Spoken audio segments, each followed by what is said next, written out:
This is the first time reorganisation has been supported in this way, and it shows this government's commitment to supporting councils to make sure we get these reforms right. Madam Deputy Speaker, the programme will now move forward in line with the timetable already set out, with elections to the new unitary councils scheduled for May 2027, ahead of new councils taking up their powers in April 2028. Today marks a significant milestone for the future of local government, with decisions now taken on 19 out of 21 tutor areas across England. Reorganising local government is not a debate about where to draw lines on a map or about structures and systems. It is about making real improvements to people's lives and to the communities that they are part of. This reform programme, Madam Deputy Speaker, is ambitious, but it is the right thing to do, and I commend this statement to the House. Shadow Secretary of State, Sir James Cleverly. Thank you, Madam Deputy Speaker, and I thank the Secretary of State for advanced sight of his statement. This is blatant. Madam Deputy Speaker, this is blatant. These changes, like so many of his decisions, have been driven by party politics. The Secretary of State tried to cancel local elections. He was caught trying to tip the balance in Labour's favour, and nothing in today's statement has done anything to dispel the belief that this is purely partisan. Many communities have been left in limbo, while Labour councils have been allowed to redraw the map on which future elections that they will be engaged in will be fought.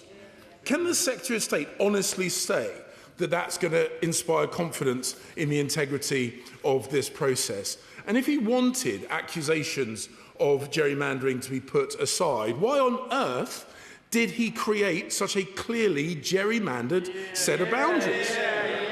Madam Deputy Speaker, the maps speak for themselves. In Devon, he's accepted the proposals put forward by Labour-run Exeter in Plymouth. In Leicester, he has accepted the submissions by Labour-controlled council. In Nottingham, he's accepted the proposal put forward by the Labour-run City Council. I could go on and on and on, but time does not permit.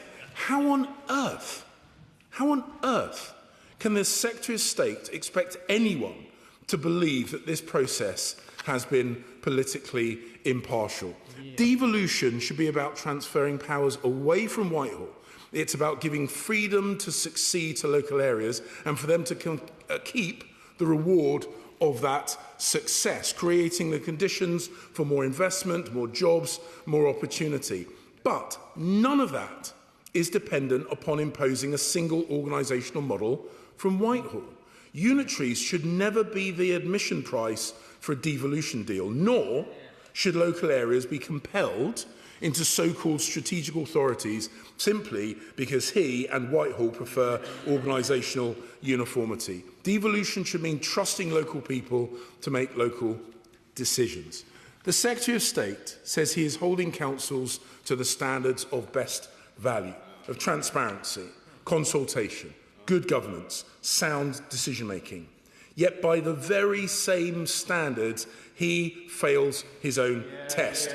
Minimal consultation, partisan judgments, arbitrary decision-making. The Secretary of State speaks about stronger councils. Yet some of these new authorities will be burdened with crippling debt from the day they are created. Take Nottinghamshire, Madam Deputy Speaker. Rushcliffe Council, Conservative-run council, well-run, financially secure. Yet under his plans, it will be carved up with most of its assets transferred to a debt-ridden Labour Nottingham City Council.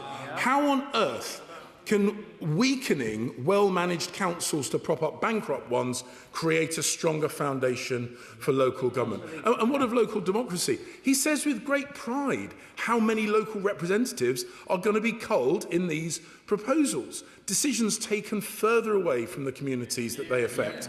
Planning powers becoming increasingly removed from the very people who have to live with the implications of those decisions.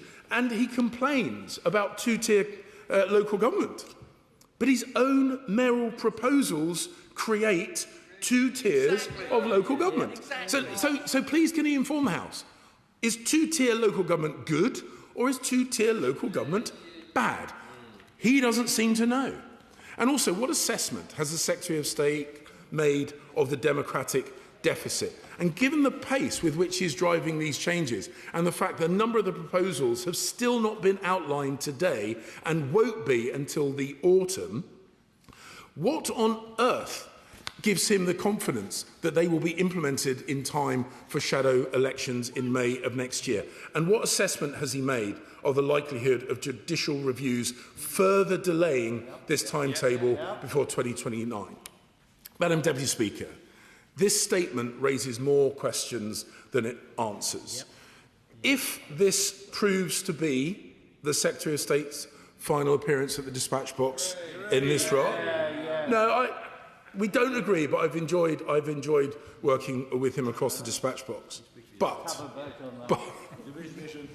But I hope he recognises the mess that he is leaving behind. He cannot believe that he has squandered this opportunity for genuine devolution. Instead, his legacy will be one of taking power away from local communities, imposing an unfair funding review on councils and gerrymandering local government boundaries. And I find it difficult to believe that is a record he will genuinely be proud of. Thank you, Madam Deputy Speaker. Can I first of all say that I've enjoyed working with him too. He is unfortunately a very effective Shadow Secretary of State, and I hope our relationship in this manner can continue for a long time into the future. Unfortunately, the facts don't support the claims that he's making. The majority of proposals that I've just outlined today as decisions have cross-party support. I accept that reasonable people may agree or they may disagree with the decisions, but the important thing now for residents is that we move ahead to realise the savings, to secure the economic growth, because it is those things that will benefit local people. He talks about debt. Of course, it was when the Conservative Party was running Woking Council that they racked up billions of pounds in debt that the government has had to intervene and write off because of the severity of that debt. In fact, for councils across the country, they will realise savings of up to £1 billion, and that's the council's own estimate of the savings that they can then invest in frontline services. That is to the benefit of local people. He will know that I can't comment on judicial reviews, but I can reassure him and the House that this programme will go ahead, and it will go ahead on schedule. Gareth Snell.